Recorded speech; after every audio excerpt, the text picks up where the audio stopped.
आज हम drama serial परवरिश के बारे में बात करेंगे।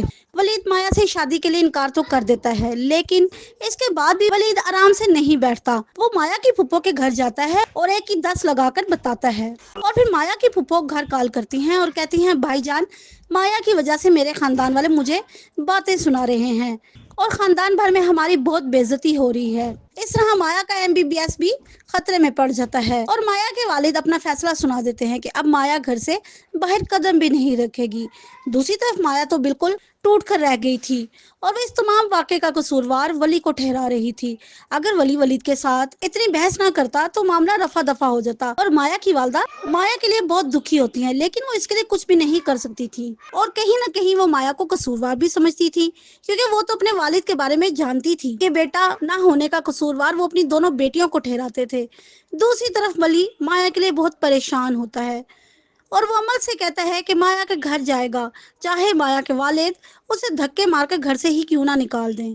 फिर अमल वली के साथ जाने के लिए राजी हो जाती है और जब वो माया के घर पहुंचते हैं तो माया की वालदा वली को पहचान लेती हैं कि ये तो वही लड़का है जो माया को घर छोड़ने आया था। क्योंकि माया के वालिद घर ना थे, इसलिए माया की वालदा शाजिया खामोश रहती हैं। फिर वली बताता है कि जो कुछ हुआ इसमें माया का कोई कसूर नहीं। मैं आपसे माजरत करने आया हूँ क्योंकि मुझे इस बात का एहसास नहीं था कि हमारी दोस्ती को माया का मंगेतर गलत अंदाज में ले जाएगा। ये सुनकर माया की वालदा कहती हैं, हमारे मुआशरे में लड़का और लड़की की दोस्ती को अच्छा नहीं समझा जाता। दूसरी तरफ वलीद सोचता है कि मुझे ऐसे खामोश नहीं रहना चाहिए, मुझे माया से अपनी बेइज्जती का बदला लेना होगा। फिर वो माया के घर जाता है और घर वालों से छुपकर वलीद माया के रूम में चला जाता है और वलीद को अपने रूम में देखकर माया डर जाती है। फिर वलीद माया से कहता है, तुम्हें क्या लगता था इतनी आसानी से मैं तुम्हें छोड़ दूंगा? आज तक किसी की जुर्रत नहीं हुई कि वो मुझसे ऊंची आवाज में बात करे, और इस लड़के की जुर्रत कि इसने मुझ पर हाथ उठाया और ये सिर्फ तुम्हारी वजह से हुआ है। माया उसे सफाई देने की कोशिश करती है, वलीद तुम्हें गलत फहमी हुई है, वो सिर्फ मेरा क्लास फेलो है और कुछ नहीं। वलीद माया की ये बात सुनकर तो बर्दाश्त से बाहर हो जाता है और माया से कहता है, तुम इस काबिल ही नहीं थी कि मैं तुमसे शादी करता, मैं तुम्हें जान से मार दूंगा।